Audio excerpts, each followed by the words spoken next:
Bonjour à toutes, bonjour à tous, bienvenue au comptoir de Comme toujours, vous le savez, c'est Comme Torjou, une émission consacrée au patrimoine vivant, patrimoine immatériel, au savoir-faire d'hier et d'aujourd'hui. Aujourd'hui, l'émission, ça va être un régal, on va parler d'amour, l'amour de la musique. Nous avons rendez-vous avec un joueur d'accordéon diatonique et pas n'importe qui, Sébastien Bertrand, parce qu'entre l'accordéon et Sébastien, ben oui, c'est une histoire d'amour, jamais l'un sans l'autre. Impossible pour Sébastien de se couper de l'accordéon ombilical qui le relie à sa mère Méditerranée, du pays du soleil levant, et sa mer Atlantique, du Marais breton. Alors, en route pour la traversée.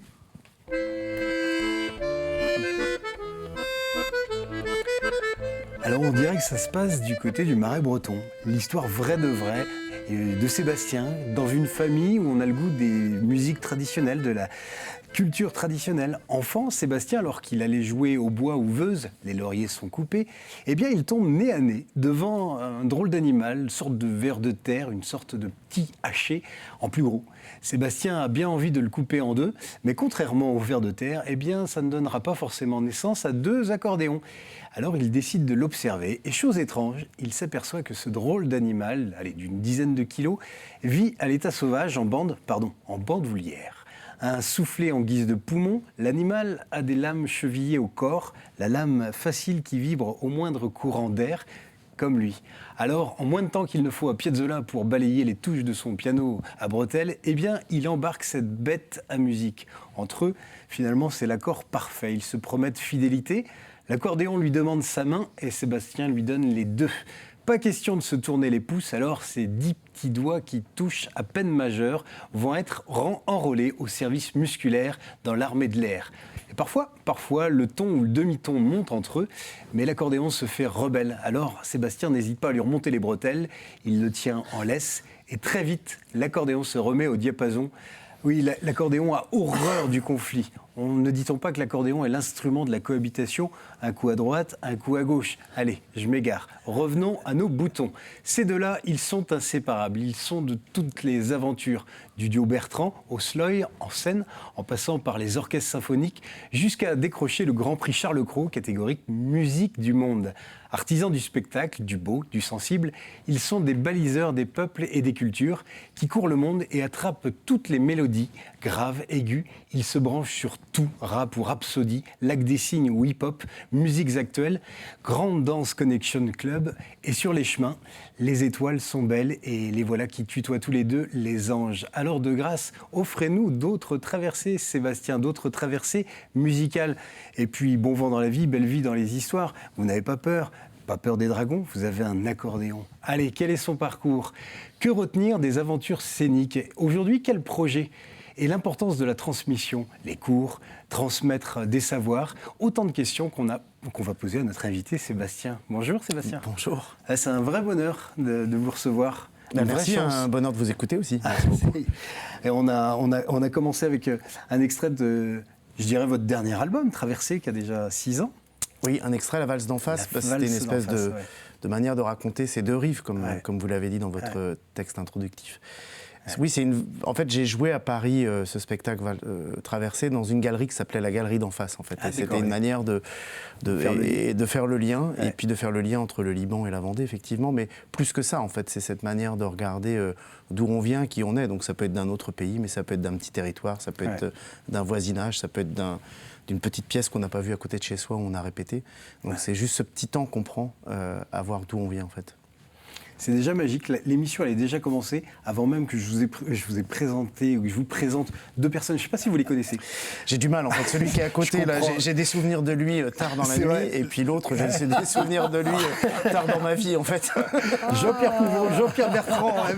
Ça fait drôle, Jean-Pierre. J'imagine d'avoir le fiston au comptoir. Oui, ça fait drôle, mais c'est vrai que ça me fait plaisir, déjà. Ben oui. Plaisir partagé. Et puis, le fait qu'ils vivent en Bretagne, on ne se voit pas non plus tous les matins. Et donc voilà, puis il y avait cette occasion de venir présenter son dernier chef-d'œuvre. J'espère que ça va être pris comme ça. Et puis voilà, c'est toujours du bonheur. Ah ben oui, on en redemande. Ce sont que des chefs-d'œuvre. Si, c'est vrai, ce sont que des chefs-d'œuvre. Vous avez vu comme vous êtes accueilli, Sébastien? C'est vrai. C'est un vrai bonheur, la musique. Merci. Quand on t'écoute. Ça se marie bien avec l'art du palais. Du palais, oui, complètement. Et aujourd'hui, au menu? Un art pareil mériterait un autre art, l'art du foie gras. Ah. Voilà, c'est un petit foie gras de canard. Les saisons sont passées. Le foie gras a baissé en prix un petit peu. Bon, on peut continuer à en manger de temps en temps. C'est un produit qu'on peut manger toute l'année, qui est un produit festif quand même. Hein. C'est pas, on ne mange pas du foie gras comme du pâté quand même. Voilà, donc à garder pour des anniversaires, des fêtes particulières, des moments importants. Des sorties d'albums. Des sorties d'albums, par exemple. Oui, tout à fait. Eh ben, on y reviendra dans un instant. Et puis Jean-Pierre, vous prenez la parole quand vous voulez, puisque c'est vous qui nous donnerez à entendre aussi des extraits, qui nous inviterez à... Je ne ferai que le passeur. Le passeur de plats. C'est un beau métier que de passer. Sébastien Bertrand, vous nous avez apporté vos radios. C'est quoi peut-être En fait, c'est ce qui correspond. Là, je sors juste de studio. Ouais. On a passé 10 jours à enregistrer ce qui sera un nouvel album. Mais c'est un peu l'idée de la radioscopie, en fait, du labo. J'ai appelé ça labo sonore, mais c'était d'aller voir encore plus à l'intérieur. Je suis déjà allé pas mal voir à l'intérieur. Oui. Mais plus on vieillit, plus je pense qu'il y a des choses à aller revoir à l'intérieur. Puis comme vous l'avez dit en préambule, ça fait 6 ans que j'ai arrêté complètement de tourner, d'être sur les routes. Donc c'est aussi un temps où on se dit qu'on fera plus de musique sur scène, on se dit qu'on fera peut-être plus jamais de disques. Puis après, les choses se maturent. Moi, je continue à composer chaque jour. Je transmets beaucoup aussi. Mais du coup, l'idée de cette radio, je suis allé à l'hôpital de Lannion où je vis. J'ai une élève qui est radiologue. J'ai passé 2 heures dans le labo à essayer de trouver des axes, des angles.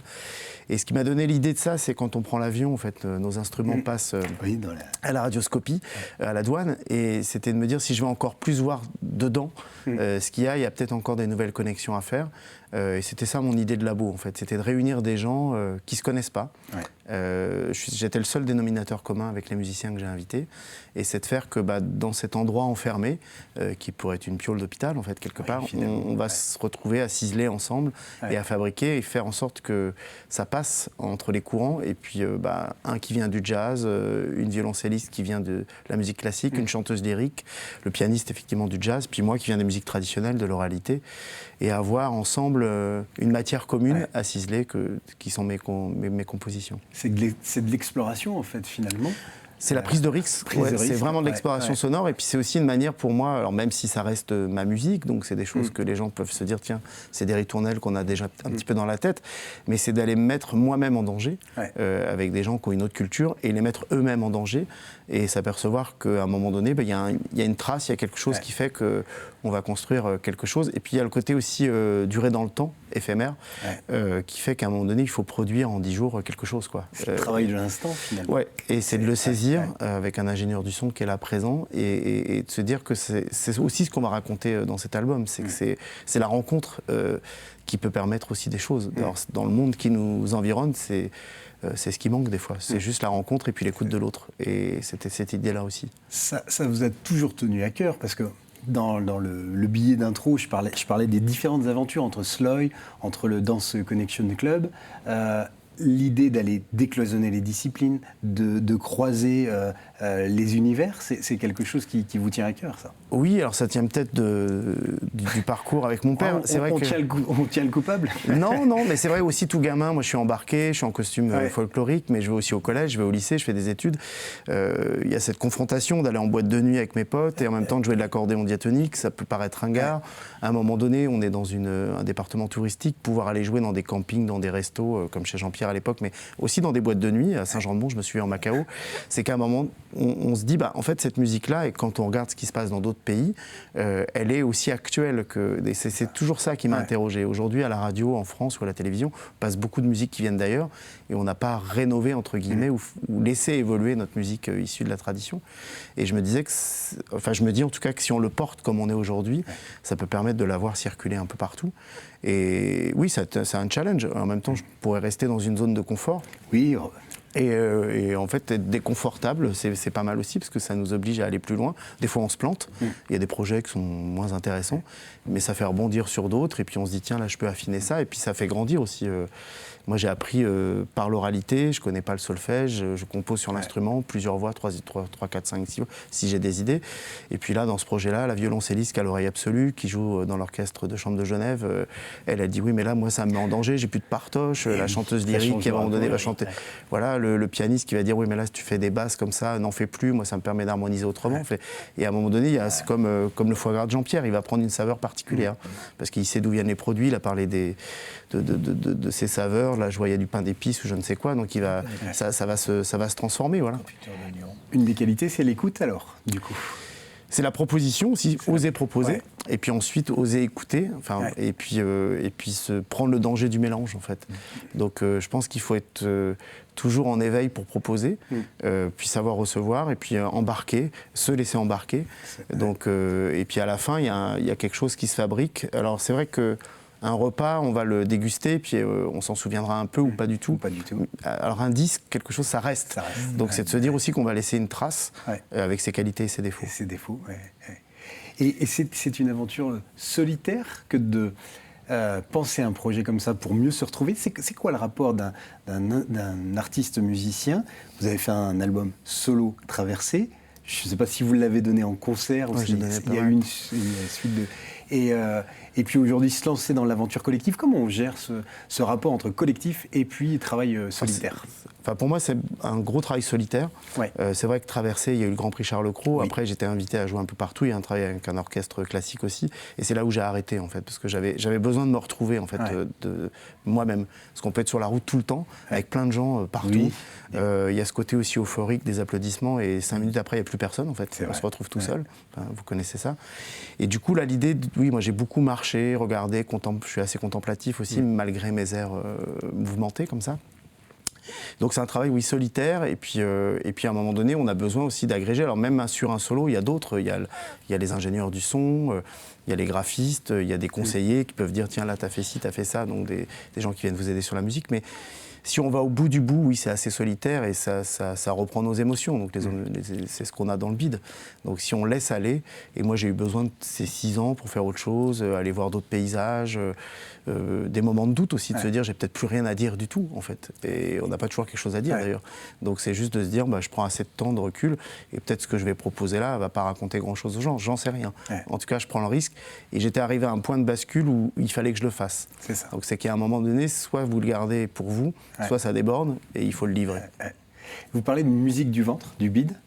C'est un travail intérieur. Oui, je crois que ça l'est. Enfin, en tout cas, pour les artistes, s'il n'y a pas ça, ça veut dire que c'est un job qui est normé. Et du coup, on en arrive à une culture normée. Oui. Donc, soit on suit la norme, soit on suit le ventre. Et des fois, les deux se rejoignent. D'ailleurs, avec ce qui vient du ventre, on arrive à faire quelque chose qui peut avoir un retentissement intéressant. Soit on suit la norme et à ce moment-là, on fait quelque chose qui est produit par une industrie. Pourquoi pas, hein. Ça fonctionne même très bien. Mais c'est pas ma cam.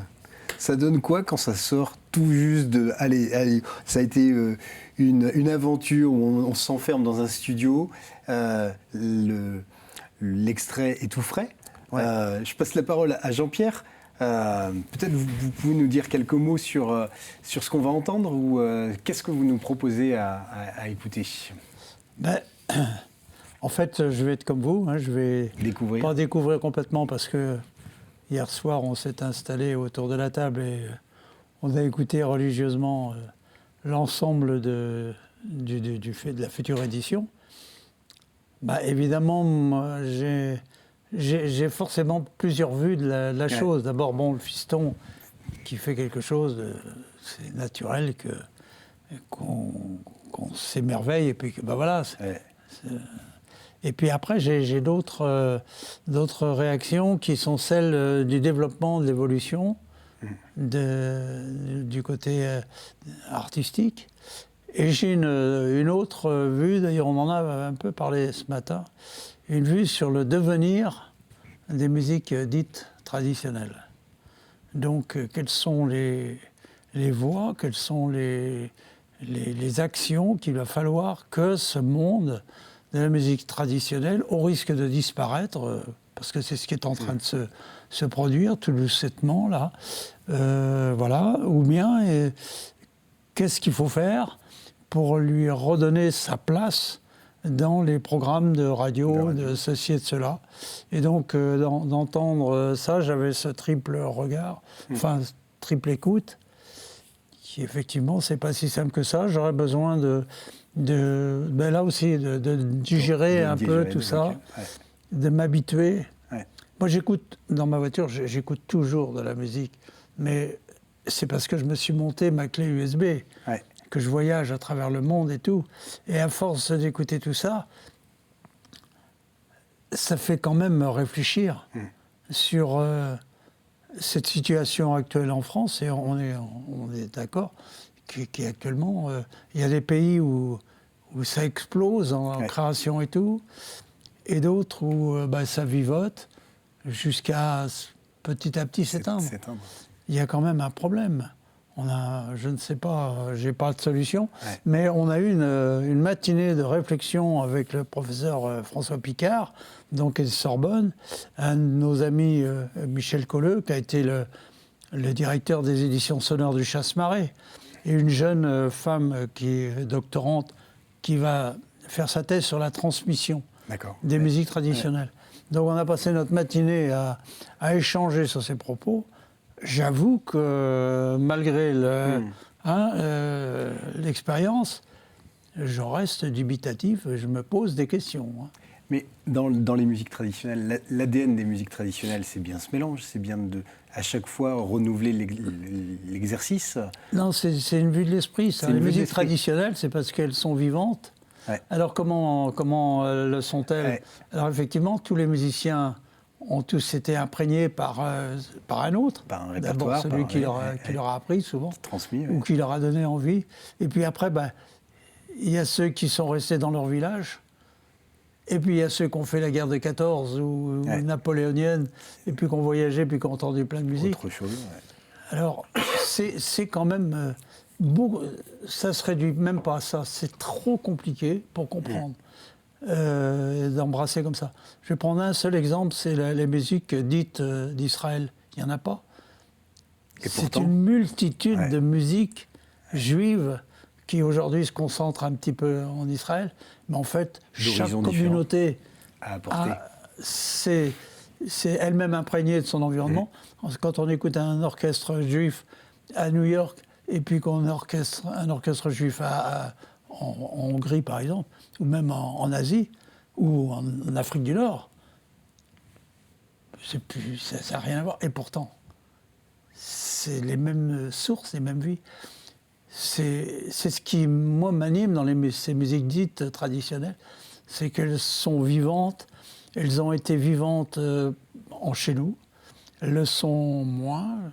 Je pense que la mixité de vouloir faire de la bouillabaisse de tout, les plats revisités et tout, fait perdre ces singularités qui déjà faisaient qu'on avait tendance à leur dire tiens, j'ai jamais entendu ça. Qu'est-ce que c'est que ce truc ? Et puis qu'on découvre que c'est le Berry ou je sais pas quoi. Alors que là, aujourd'hui, je trouve que... Et puis la technologie a évolué. Donc maintenant, avec la technologie, on fait plein de sons complètement différents. Et c'est vrai que dans tout ce brouillard-là de musique, il sort des sons qu'on n'avait jamais entendus avant. Oui. Mais ça a toujours été, ça. Ça a toujours été, parce que ceux des médiévaux, quand les premiers de la Renaissance ont commencé à amener leurs instruments plutôt d'Italie et tout le bazar, ça a tout chamboulé. Et après, le baroque, c'est plutôt l'Autriche et l'Allemagne qui a imposé encore. Et donc ça a toujours existé. Et c'est ce côté vivant qui est intéressant. Le seul problème, c'est qu'il y a toujours eu une façon de marquer une identité. De s'identifier à quelque chose de concret. Tandis que là, aujourd'hui, l'industrie du disque en question, alors c'est encore pire pour la variété, c'est de faire un produit complètement limé, qui plaise à tout le monde, qu'on consomme. Voilà, Eh ben, on va écouter, quand on enferme un accordéoniste diatonique, une violoncelliste et du chant lyrique, qu'est-ce que ça donne, et qu'on met tout ça en Bretagne. Eh ben voilà, on écoute.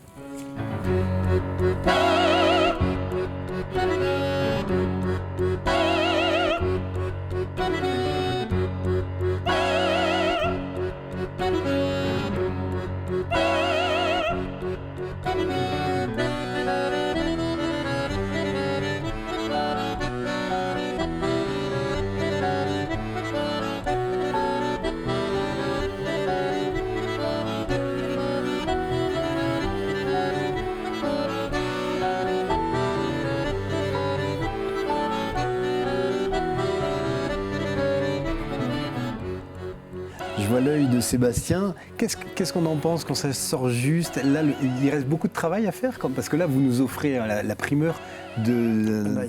Oui, il y a un énorme travail de mixage, en fait, à faire. Ça va être fait en février.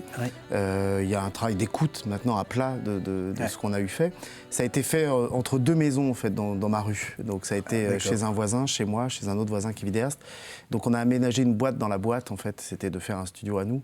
Et c'était aussi ça, cette aventure pendant une semaine. C'est qu'on circulait entre les maisons, le petit port en bas, le café, etc. Donc, il y a aussi cette vie. Oui, il reste tout ça à faire. Il reste à le faire entendre. Il reste à voir comment le sortir réellement, quelle forme. Il y a toute une histoire aussi que j'ai envie de raconter autour de ça. Il y a eu beaucoup de prises de vue aussi pendant voilà, de vidéos aussi. Enfin, voilà. Donc l'idée aussi, c'est de raconter quelque chose autour de cette rencontre, de continuer le récit.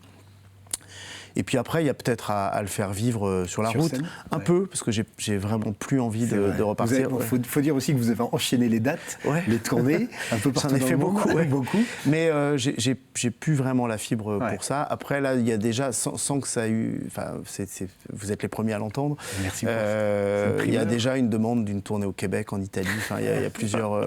donc il y a le vieux réseau, entre guillemets, qui me connaît. Voilà, et en même temps, je n'ai pas très envie. Donc, je ne sais pas. Et en même temps, les musiciens que j'ai conviés sur ce projet sont très très pris, c'est-à-dire que voilà, Julien le pianiste tourne énormément, Delphine qui joue à Genève joue partout, Christine chante dans plusieurs opéras à Zurich bientôt, etc. Donc l'idée aussi de cette compagnie-là, c'est peut-être de se revoir de temps en temps, mais c'est pas une idée de partir en tournée.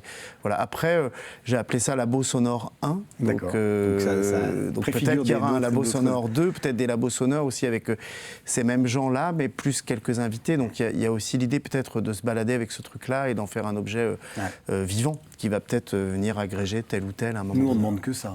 On demande à l'entendre, à le voir sur scène.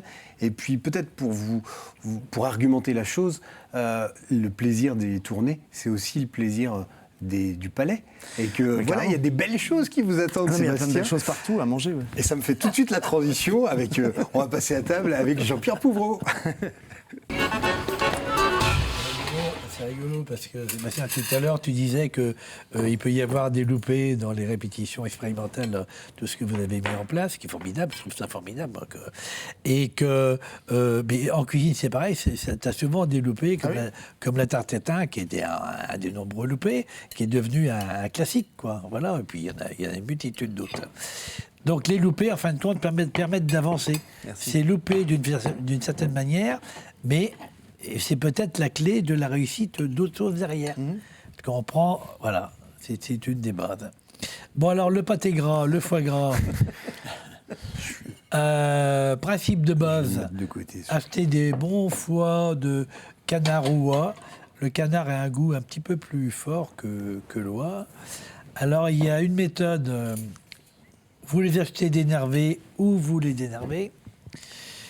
Vous prenez votre foie, vous mettez du sel poivre, comme si vous saliez une côte de porc ou un rôti de bœuf, voilà. Sel, poivre, rien d'autre. Vous le mettez dans une terrine, vous le pressez et vous le faites cuire au four à 130 degrés pendant 30 minutes. Voilà, pour 500 grammes. Pour 500 grammes. Et là, vous avez un foie gras nature. Et il peut être très très bon. Alors après, on peut rajouter des paprikas. Qu'il soit très bon. On peut voilà, manger du foie gras nature, mais il est très très bon. Et alors après, si on rajoute un soupçon de Porto, de cognac, évidemment, ça va, ou de paprika, ça va changer le goût. On peut mettre également du 4 épices. Donc il y a une multitude de façons de faire le foie gras. Très bon. Alors, où vous l'achetez tout fait et vous prenez le goût qui était assez plus simple, voilà. Mais c'est vraiment une recette vraiment facile à faire. Bon, là, on l'a accompagné avec un pain d'épices maison, et puis on a fait une petite fondue d'oignon. Fondue d'oignon, alors simplement à l'huile d'olive. Alors après, il y a plusieurs recettes pour la fondue d'oignon qu'on appelle une confiture d'oignon. On déglace avec de la grenadine et du vinaigre de vin. Voilà. Ou alors, on met de la grenadine et du vinaigre d'alcool. Voilà. Alors, vous dosez selon vos goûts, il faut compoter. Il faut mettre un peu de vinaigre, mais pas trop, et bien le laisser compoter, et ça accompagne. Autrement, vous utilisez un chutney, les chutneys qui sont des confitures rapides de fruits également, pour accompagner le foie gras. Voilà, où vous venez simplement des figues fraîches. Voilà, sans cuisson, juste un accompagnement, et vous aurez le ramasse de la figue, du foie gras et du pain d'épices, et ça sera également très bon. C'est du bon ça, monsieur Jean-Pierre Pouvroux. Merci beaucoup. Je crois qu'on va se quitter en dégustant, et sur les notes, moi je vous propose qu'on réécoute un deuxième extrait, et puis on va se dire au revoir là-dessus. Et en tout cas, merci beaucoup Sébastien d'être venu nous voir. Merci. Puis on a hâte de voir ça sur scène. Je dis ça, je dis rien. Et puis on va se dire à bientôt. À bientôt. Eh ben, à bientôt. À bientôt.